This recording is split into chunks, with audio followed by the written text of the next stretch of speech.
Welcome to a podcast of total terror. Night of the Nerdy Laser.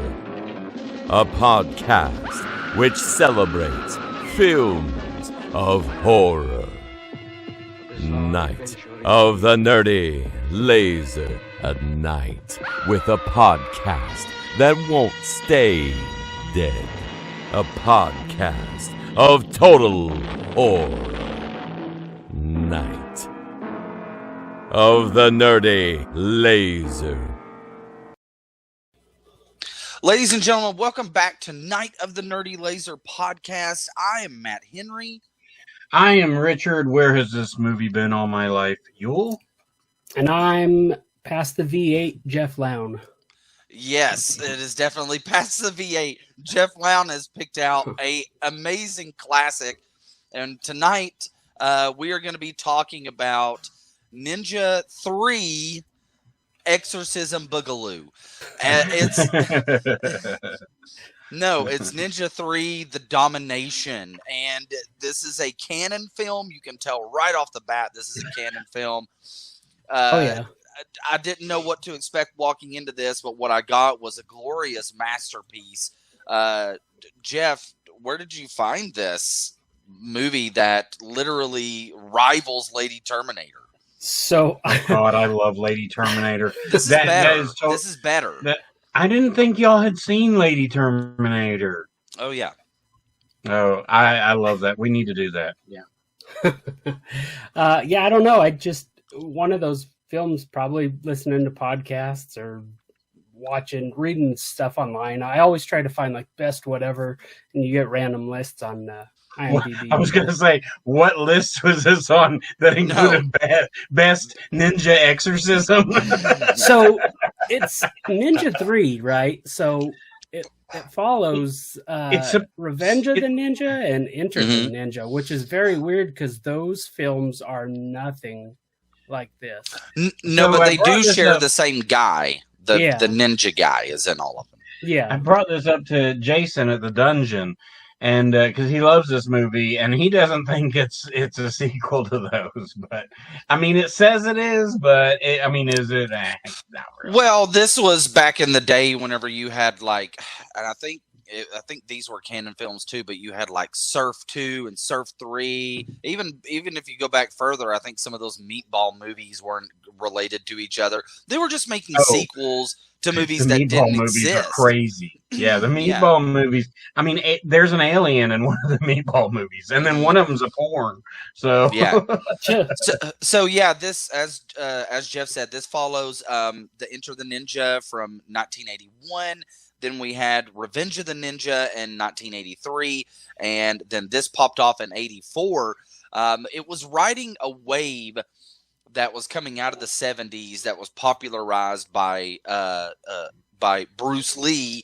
And then you had, even after this, the reason these movies dropped off was because the American Ninja films Michael really popped off. Yeah. Those are fun too.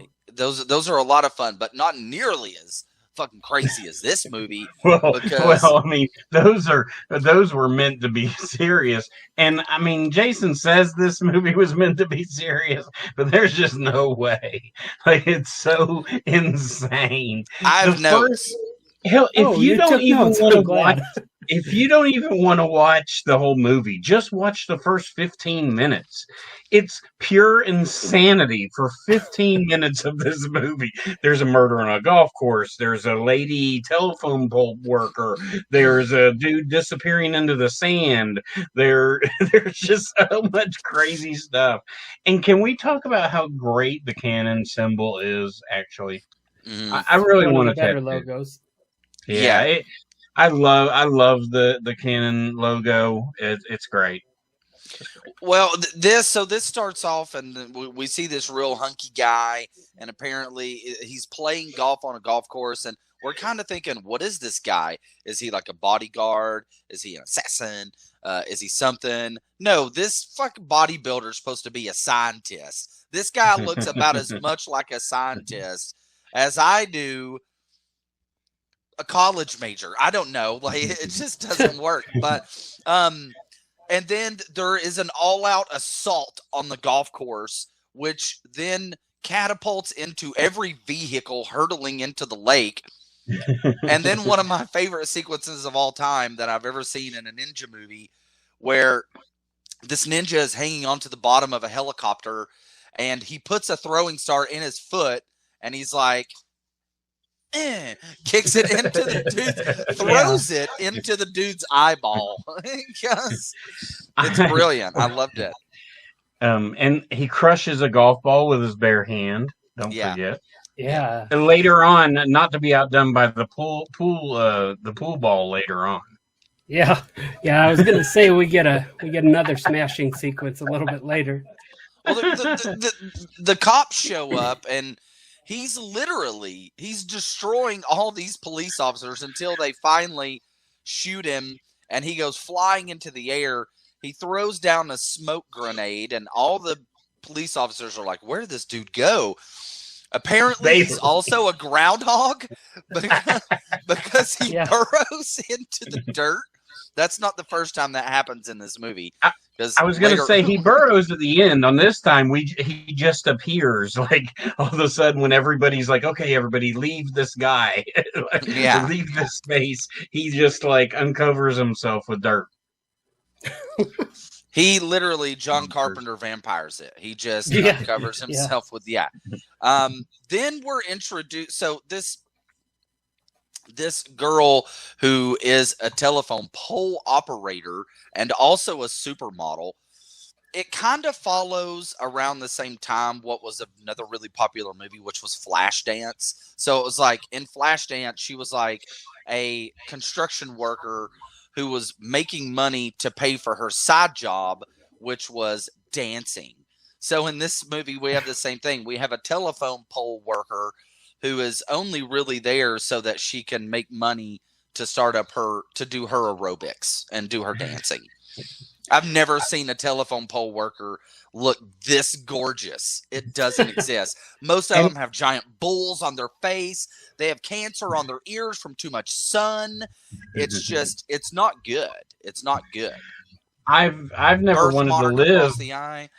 I've never wanted to live in a girl's apartment so bad. Like it had a video game machine in it, had all these weird things in it. It was just great. It goes, that video machine game, we'll talk about it, but later on it goes 2001 A Space Odyssey on our asses.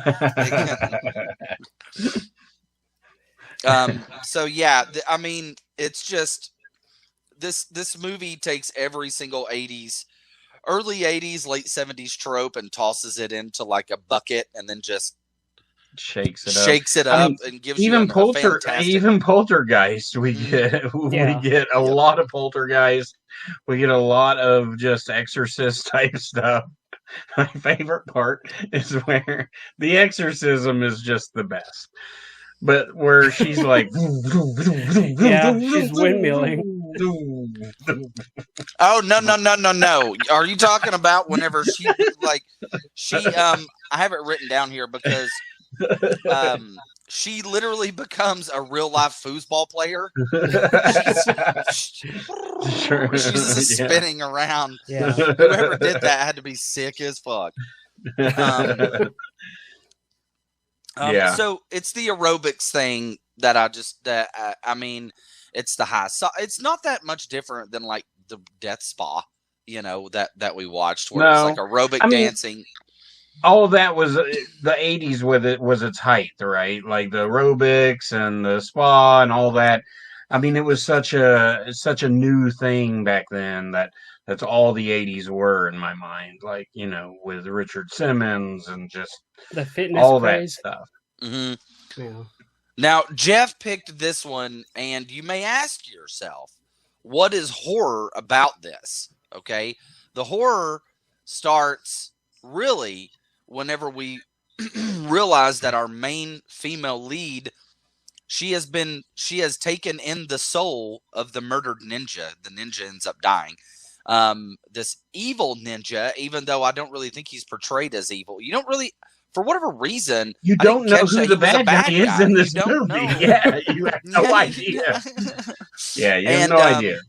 She takes in the soul of the ninja, And she can actually see, like, whenever she's around somebody that killed him, one of the people that killed him, she can see the vision of it happening. Yeah. And that's where the exorcism scene comes in, is, these other old ninja monks, I guess is what I would call them, ninja monks. Even though I don't think monks know ninja. I don't think monks do, because there's a monk fighting scene in this movie, right? Yeah, well, I mean, I think most monks would be like kung fu, not ninja stuff. But do they even know kung fu? I've never seen a monk go kung fu on anybody. That I don't know. Aren't they supposed to be a peaceful people? It could be. I don't know. No talkie. Richard, you look the most like you could become a monk. I just put on an orange toga and I'm a monk. Bald and fat. No, not that part. It's more of the head. You could just be be good for it'd be good for the soul. I feel it. Anyways, yeah, this movie is bananas. I had to make so many notes, and I had to go back and watch scenes multiple times. Well, I was going to repeat. I was going to try to watch it again today, but I failed. But what I love about it is, like, so this is in '84, and like they talk as if ninjas aren't a thing. Like they talk like ninjas are like Santa Claus or something. Like I'm like, I don't understand what you're doing. Not only that, there's a scene where she goes to the hospital and has her brain scanned. And the doctor says, I see nothing abnormal except for you have a little bit of ESP. Huh? Extrasensory perception is just a little, you're talking about it like it's a harmless STD. I don't understand. It's all of a sudden extrasensory perception is a normalized thing. And then Jeff mentioned the VA. Okay, so she meets this cop who has a very hairy chest. Yeah. And not only that, he could lose his job because he's stalking her, and she's kind of part of the case. But anyways, he's definitely way stepping over the bounds of his civic duties. Yeah, for sure. And she decides that she's going to seduce him, and in doing so, she pours V8 juice down her neck. He's like, Yes. I don't care if the V8 juice is pouring down the back ass of Brad Pitt from Fight Club. I'm not fucking licking it off. Look, we forget, just as big as aerobics was in the 80s, V8 was very up there. So this is... Maybe V8 Splash I would do. Splash. It didn't exist then. The guy in her relationship it's not bad, but it's not great either. The guy kind of annoys me at the beginning. Then I get warmed up to him towards the end, but it's not the best. But I do think we should have gotten at least one nude scene from her. Damn it. Yeah, we did not. We got the... So they just meet, stuff, right? Like, they just meet. And they go back to her apartment, and she just takes off her pants and top and everything, and, like, just changes in front of him, but all you see is back. And, I don't know, that's not a first date kind of thing, I don't like. No, not usually. It's like a handshake, you just get to know each other. Second time's where you really find out, do they really like V8 juice, or is it just me? I'm so glad. I'm so glad you said a handshake, man. Proud of you. Yeah. It's hot dogs and handshakes over here.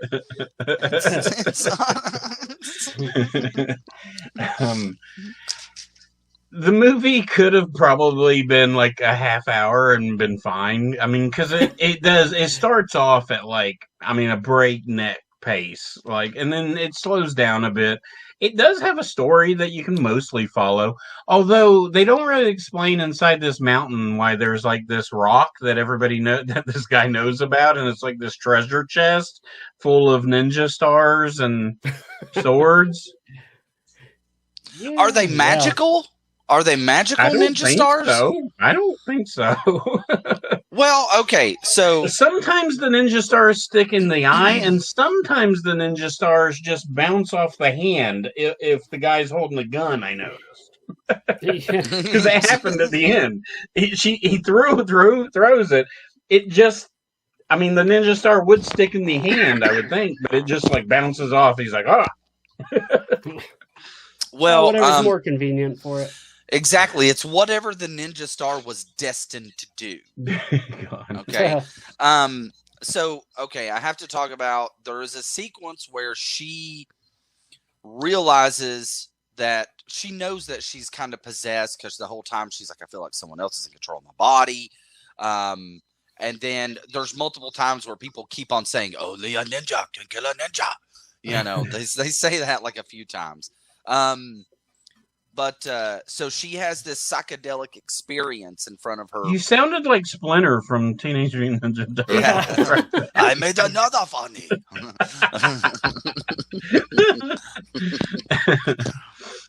So she has this psychedelic 2001: A Space Odyssey ending experience staring.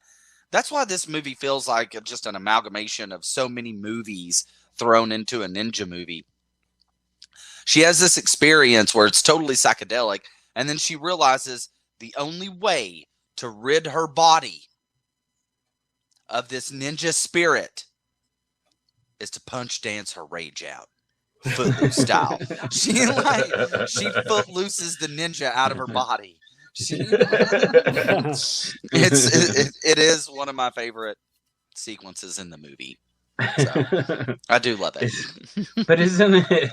So we talked about the arcade machine earlier, and it like scans her face like Tron or something, and talks to her, and then the closet opens up like Poltergeist. Mm-hmm. Yeah. I was waiting for her clothes to be ripped off of her, but that didn't happen.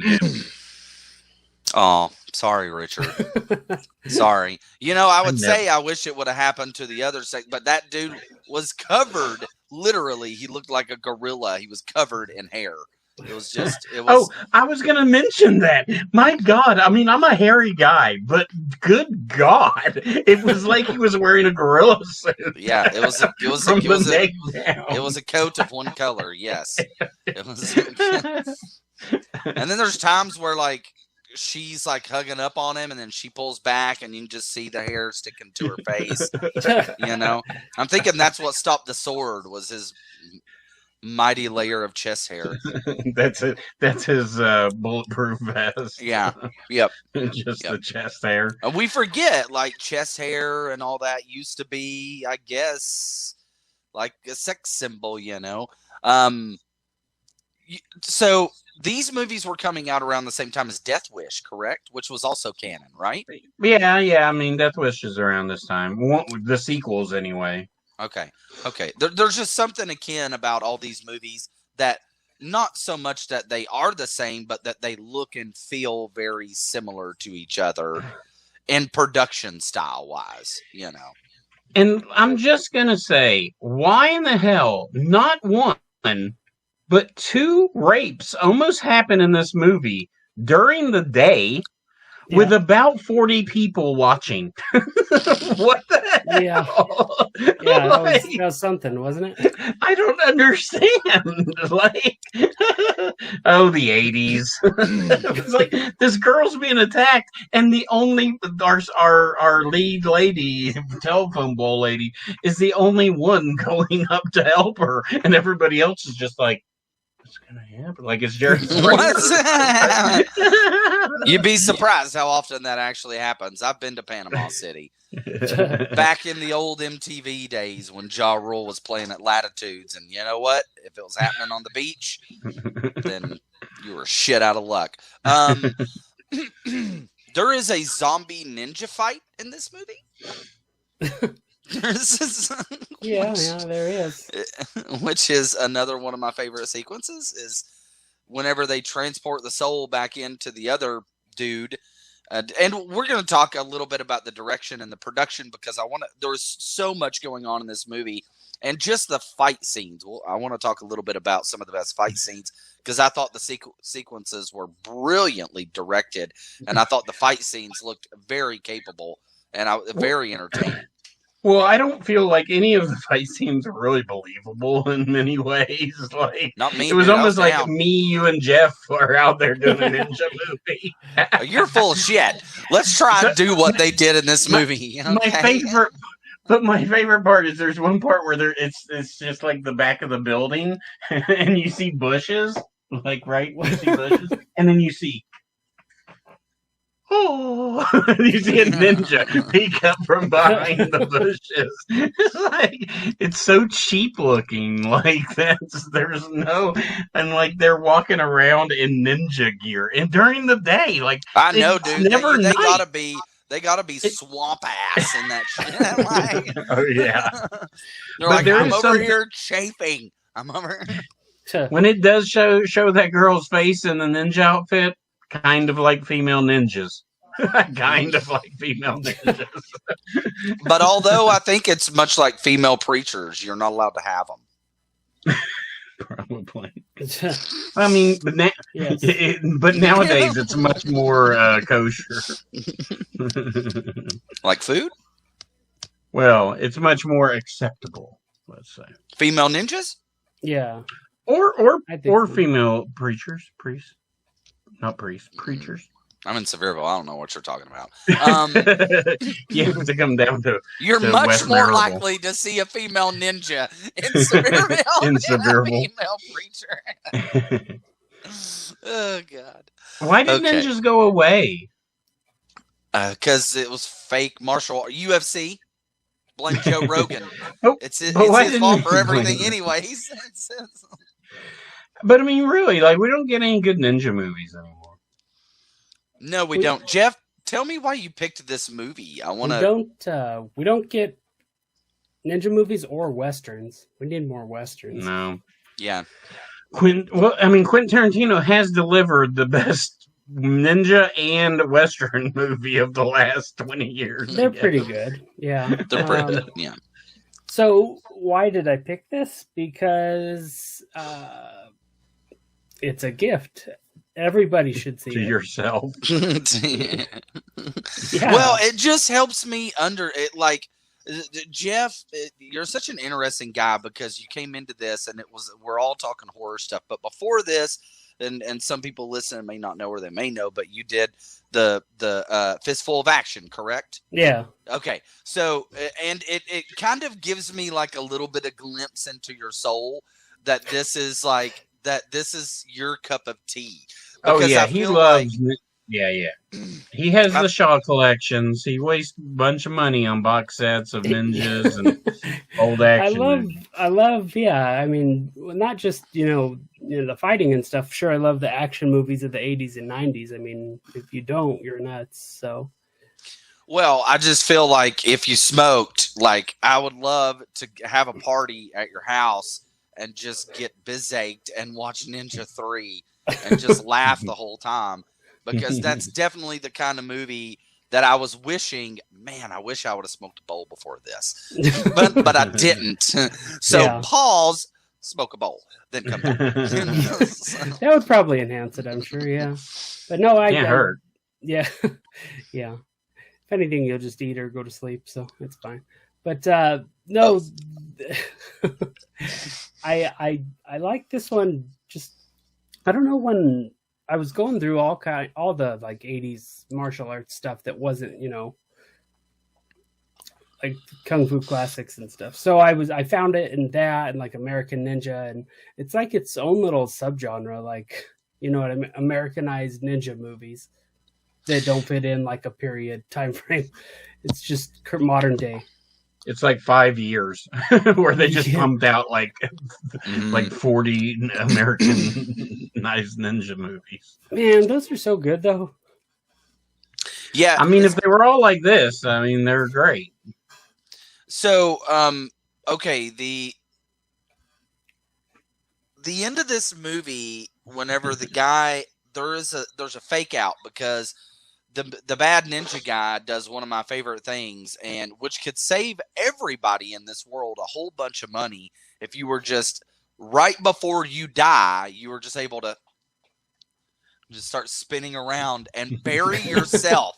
And just bury yourself. Just drill into the ground. Just drill into the ground. You know how much room we would save too if we bury people up and down? Yeah. Instead of this way. And so be a lot more land. Yeah. But it also this movie also kind of reminds me like of an old video game. Like that's how wonky and crazy this movie is. Yeah, I can see that. So, yeah, I love this movie myself. I mean, I was listening to a podcast talking about Enter the Dragon, and they talked about how like that was the precursor for basically everything you see in ninja movies, and I mean, I feel like they were saying like even Mortal Kombat and everything. So I feel like that's probably where this comes in, where the video game thing kind of comes in.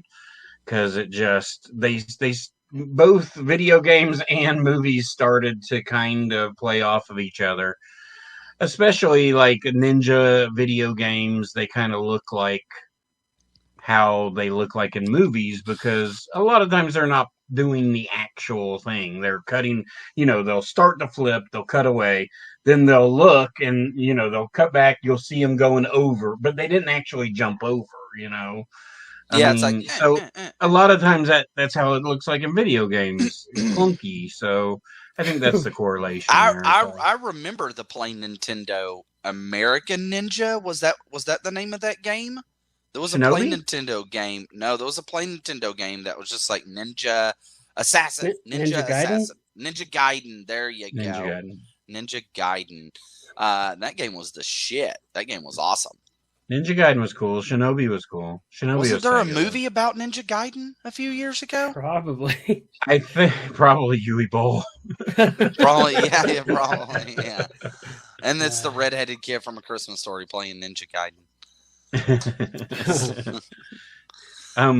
Well, like I said earlier, I mentioned Jason from the Dungeon, and they are one of our favorite things because they do sponsor the podcast here. And the Dungeon at Southland is here in Maryville, Tennessee. But don't worry, you can go to Instagram and follow Southland_Dungeon. You can see all the stuff that Jason gets in down there. He's got video games, VHS, DVDs, Blu-rays, boutique stuff. He does not have Ninja 3 because I was going to buy it from him, but he did not have it in stock. But he does have boutique labels like Benson and Severin and Shout Factory and all sorts of things. What's that new one, Jeff? The VV something Visuals Vengeance. Oh, Visual Vengeance. Visual Vengeance.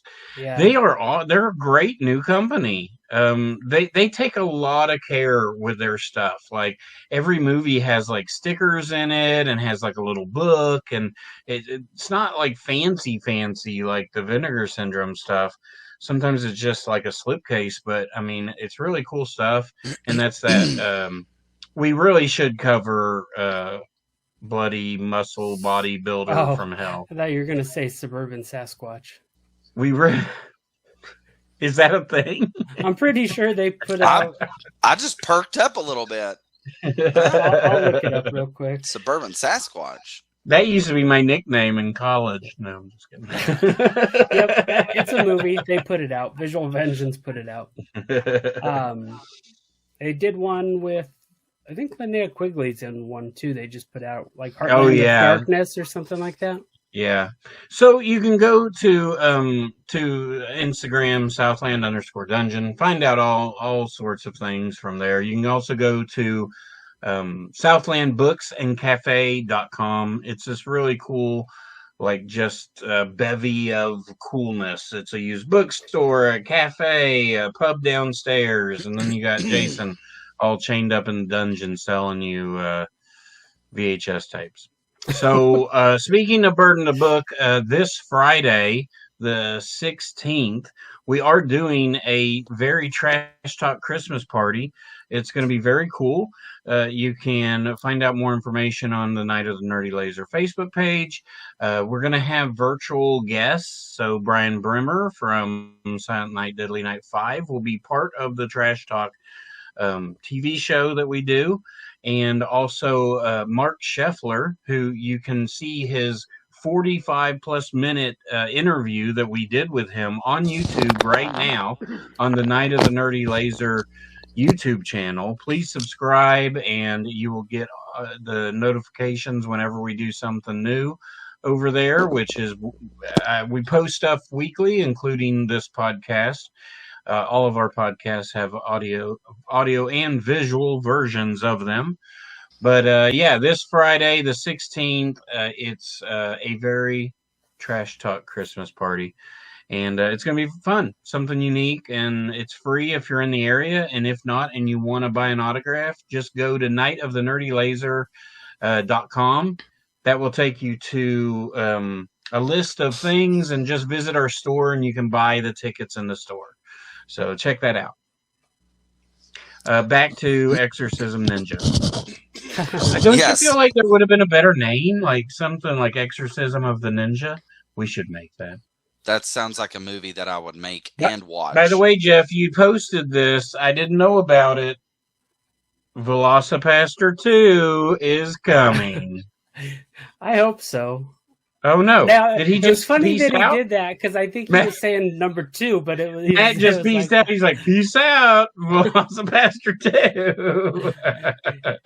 Yeah, no, yeah, that's pretty. I wasn't aware they were doing a second one, but well, I mean, I knew they were kind of going to, but I haven't heard anything. And then out of nowhere, Fangoria. What I love about it is like it's all like miniatures. Yeah. So I really enjoyed that.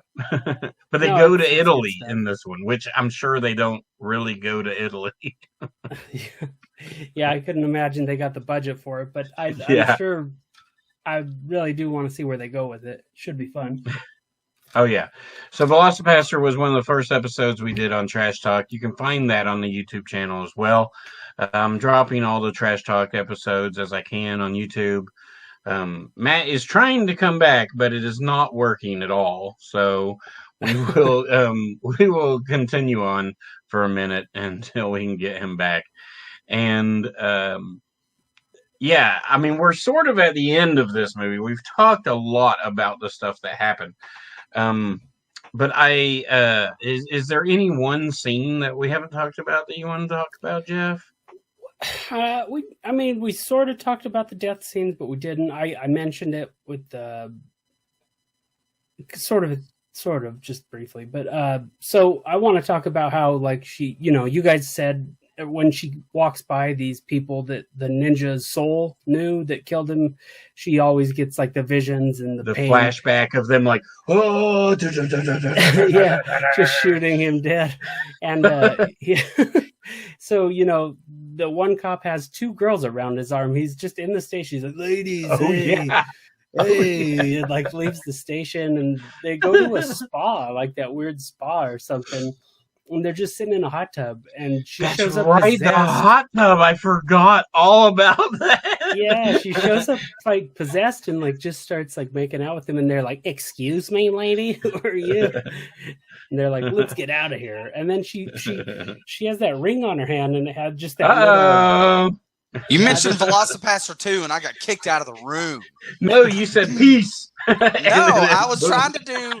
I was like, yeah, 2.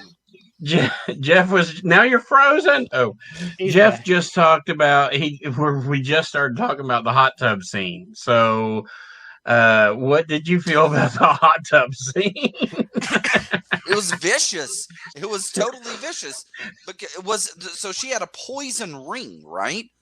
Yeah, okay, yeah. So she stabs this guy. She turns it around. Like, yeah, dinks him in the back. But then she reaches over. What do these 2 whores do to her? She scrapes one across the chest. But then as another one tries to escape, she grabs her by around the neck and then drowns her in the hot tub. Yeah. It's fairly This isn't disturbing. her. This is the guy. Ninjas don't leave witnesses. Yeah, I guess so. Yeah, because it was not long after this, we get the funeral arrow massacre. Yeah, we do. What I think is funny about the hot tub scene is like, so did the guy want to kiss the other guy and he was just using the body of the girl to do that? So did he have like the ninja hots for this other guy? Why did she just automatically go up and start kissing him? What are you doing, Matthew? Stop it. I'm going to say yes. Ding. I mean, it's just weird. Why would she just go up and just start making out with the guy? It is great, though. It just adds to the craziness of the movie. I mean, I feel like if these kind of scenes weren't in there, it wouldn't be good. No, it's like the exorcism scene where she's tied up and then starts spinning around like a foosball player. And, but also they do like a little bit of makeup on her and then they give her some eyes. But there's also moments, so she's speaking Japanese, right? Am I right? Japanese or Chinese? Which one? I believe Japanese. Chinese, Japanese, dirty knees. Look at these. Okay. Offended 3 people. Blame it on Rob Zombie, okay? He offends everybody. That's just because he makes movies that star his wife. But is it in her voice? Yeah. Is it in? Leave Sherry Moon alone. The voice is coming out of her mouth in his voice, right? It's like his voice. Yeah. But sometimes she can talk as her too. Yeah. She knows Japanese. Why does she know it? Who said that? Because of him.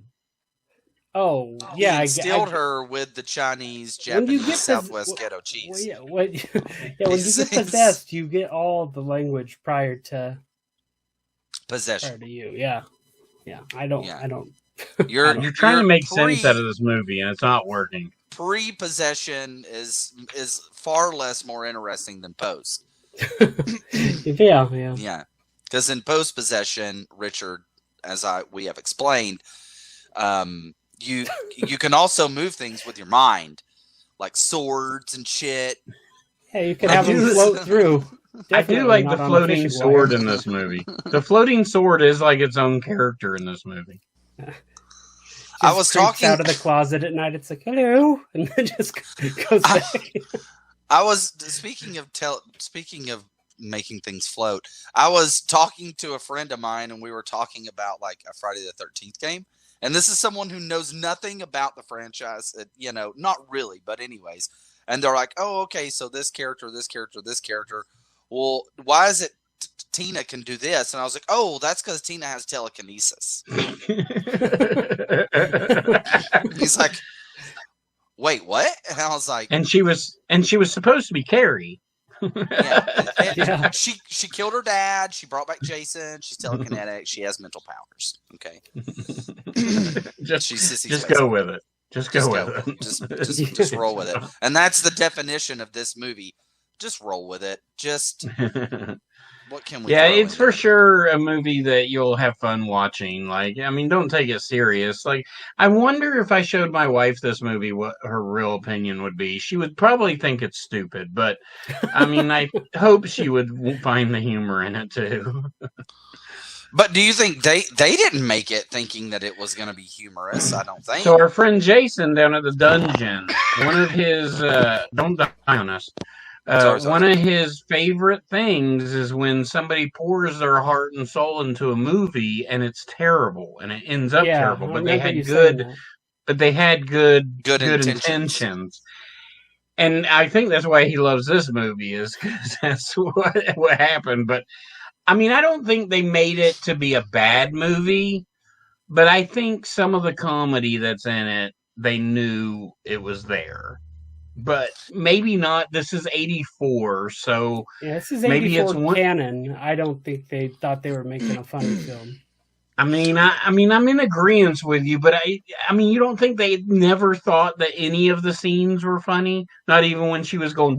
Maybe the people making it, but the guys backing it, the brothers, I can't think of their name. Goblin and Haas or whatever. Goblin and Haas. That just sounds like old WWF guys. Yeah. Oh no! Here comes Haas. It's Goblin and Haas. Goblin's in trouble. Haas is here to save. Jesus. I actually envision it more like Tango and Cash. Like it's like Rob Goblin. He's like an attorney during the day in a suit. And Haas is a bodybuilder.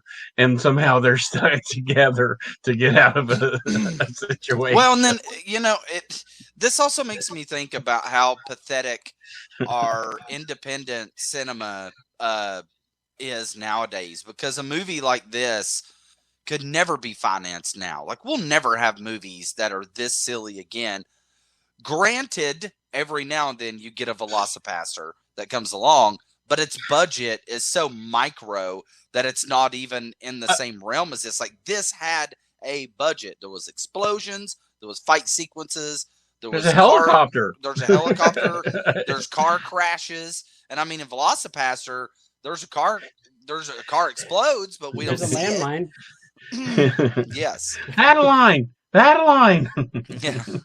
But I'm just saying, you would never see a movie like this ever get funded unless it was like crowdsourced. And so when you look at it, really, I mean, even like parody movies don't even happen anymore. Even Scary Movie, a very financial success, thing that doesn't happen anymore. I mean, we had a great run of movies from like the 80s and 90s with the budgets and action and stuff. And now it's like anything, you have to put The Rock in it if you think you're going to make money, or, James Cameron with his latest comments saying that people are basically going to have to see Avatar 3 times each in theater for it just to break even. Like, that's how stupid. And he's like, oh, you're going to want to watch it again. It's like, no, James Cameron, I don't want to watch your stupid movie. I'm going to see it. I'm going to see it, and I'm going to love it because I love Avatar. I don't care what anybody says, but James Cameron is just amazing to me. He's just my favorite guy because he's like, one of his quotes is, if you have to go to the bathroom, just go to the bathroom. It'll be fine. And somebody was like, really? And he's like, yeah, because you're going to go see it again, so you'll catch it. Oh, yeah, they did say that.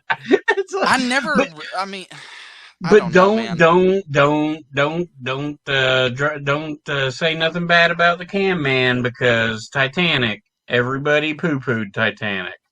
Everybody poo-pooed Avatar 1. It's just so much money that it's almost disgusting. But is it? So I read an article the other day where No. Okay, then so you hate every Marvel movie? Because these movies are no more expensive than most Marvel movies now. Because he's taken $1 billion to make 4 movies. I mean, that's what Marvel does. Marvel spends $250 million easy on a movie. Marvel is beginning to make me disgusted. Yes, I'm finally becoming disgusted. It was even around Infinity War and Endgame. I mean, those are $300 million movies, and nobody was like, nobody's gonna see that shit. Why? Because it's based on something. Avatar is not based on anything, so it can't be successful. I don't understand Avatar the hate that. I loved the first Avatar movie. I wrote it off actually, and I happened to catch it on television, and I kind of fell in love with it and was like, ended up watching it a few more times. I really enjoyed the movie. There's just something about the gall of the man to be like, you're going to have to watch it 3 times. Well, but everybody can be an asshole. That's true. That's true. And he kind of has right to be an asshole. Like every movie he does. Titanic and Avatar were in the top 10 of the largest grossing movies of all time. And those movies were only done, I mean, those were the last movies that he had done in a 10-year span. Well, you know, I mean, look, I would love for him to do more movies like True Lies. Like True Lies is a terrific movie. Yeah. One of my favorites of all time. Yeah, it's great. That's what I was going to say. And the thing that makes me the most mad about this, he's working on this quadrilogy, I guess, of films, or if not more. But it makes me mad because he promised us a 4K of True Lies and The Abyss, and he's not put it out, and it's been God knows how long at this point, and I'm just so mad I don't have a 4K of True He's Lies. Busy filming making 4 Avatar movies. And I get the first one was hugely successful and all that stuff too, because it was basically playing with new technology. That's like what he does. He innovates. He makes these really epic scale films and innovates. But we had like the motion and the CGI and all that stuff. We had like the 3D and all that. That's what made the first one so big. But now for him to that probably added to people going to see it. Like, oh, you got to experience this new thing. But now what is he bringing that's new that would make this? So I was talking to somebody, a coworker of mine, who I can never relate to on movies. And she was like, oh, I already have my ticket to Avatar 2. I was like, really? I mean, she does not strike me as somebody. She's like, oh, yeah, I love the first one. Well, the hope is, I'm sure for them, is that it would be a cultural... Like, oh, this is just everyone. Well, but it's when like was Spider-Man, the last Spider-Man movie? Just everyone went and saw it. But that was 2008, right? Avatar, somewhere around there? No. I think Avatar was like 2010. 12? 12 or I'd 13? tell you, but I'd Jeffrey. scroll all the way up. Jeffrey, help me out. So anyway. Avatar was 2009. Okay, 9. Are you serious? Yeah, so it's 12 years old. Jesus. Okay. So people that are 22 were 10 when they saw it. Those people are going to go back and see it. Yeah. Okay. Yeah. And here's how big Avatar 1 was. I remember, and this memory just flooded back when she was talking to me about the movie. I was like, the next day I said, you reminded me that that IMAX showed a free 30-minute thing about Avatar. Because they were pumping up the movie so much. Mm-hmm. And it was like a behind the scenes making of, and then they showed like a 8-minute scene of the movie. But they showed it for free like a week or two before the movie came out. Yeah. Like that never happens either. Yeah. Well, regardless, I'm sure it'll be a big hit. Not nearly as big Ninja. As Ninja 3. Imagine if James Cameron made a Ninja movie. He did make a Piranha movie. It would be the most expensive Ninja movie of all time. It would have 1 billion ninjas running in a field, all praying around the Tree of Life. I don't know. Anyways, Ninja 3. Y'all ready to hear my rating? Because I'm wrapped on it. I think. No. Here's what I want to do. On the count of 3, we all give our rating at the same exact time. Okay. Hey, but wait. If Matt does a 2 again, he'll disappear because he said peace out. Yeah, don't put up any fingers, Matt. I gotta put up at least 1 finger for this movie. All right. So we're throwing our number on at the count of 3. Yep. Yeah. All right. Count it down. 1, 2, 3. 5 stars. 5 stars. That's why I did it, because I knew we were all going to give this movie a 5. There was no way we were all not giving this movie a 5. Yes, first 5. Yes, first 5. That's true. You make it sound like your 5th conquest. You're in the room. Jeff's first 5. Jeff's first. This is a gem. This is a gem. A must-own. Yeah, it's pretty fantastic. There's no way you can really hate this movie. I mean, you can think it's stupid, but you'll laugh anyway. I mean, it's just magical to watch. I agree. Totes. And next week, what I do find, because I've watched American Ninja in the past year or two, and I love the movie. I love Michael Dudikoff still. But like they do have some slow moments, and Ninja 3 really never stops. Like it's an easy movie to watch. It breezes through, and it's always entertaining. I agree. It's sexy. It's entertaining. It's the fight choreography is fun, and it's totally unpredictable. Yeah, I knew nothing going into it, so I was quite. I was texting Jeff, and I said the first 6 minutes are bonkers in this movie, and then 6 more minutes went by, and I was like, the first 12 minutes of this movie is insane. It goes hard. It's good stuff. Hard. Yes, it does. So what, Richard, you've picked out next week? We are watching Deathgasm. Yeah. I feel like changing it, but we'll watch Deathgasm. Deathgasm? Okay. Sounds good to me. But we do, in 2023, we are going to do Lady Vengeance. All right. Okay. Nice. Or whatever that movie, what is that movie Lady called? Terminator? Lady Terminator. There you go. Whatever. I hope that's the last thing that happens to me, by the way, before I pass. Is a Deathgasm. Yeah, Deathgasm is from 2015. Jeff's the only one that has seen that, but he said it's good, and I've always wanted to, actually. I think it's on Shudder, Tubi. It's somewhere easy to watch, so that's a lot of what... I don't think Lady Terminator is easy to watch, but it's been a long time since I've looked that up. So that's one reason I've never picked it, just because for the longest time, you had to buy it in order to watch it. Yes, it's gonna be great. Deathgasm, and then we're gonna do Jack Frost 1 and 2, and then we're gonna do. So I looked up Deathgasm to see where it was streaming, and according to Just Watch, it's Peacock, Roku, Vudu, Tubi, Pluto, Plex. So just about anybody, just anywhere you watch. You just conjured a demon. Right there. Peacock, Rodu, Voodoo.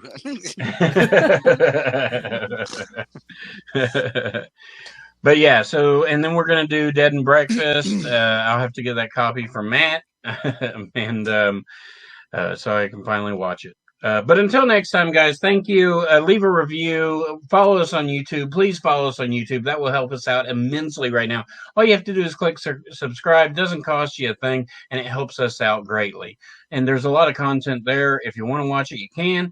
If you don't have to. But at least subscribe so we know that you at least are out there. Until next time, Jeff's going to tell you to... keep it bloody.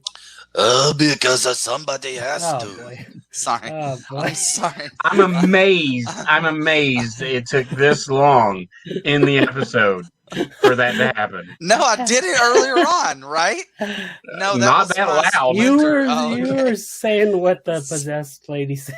Oh yeah, you were. I didn't. That's not the same. It's not. Okay. No. Oh man. No, not when you started doing the clinking of the hands and. Oh yeah.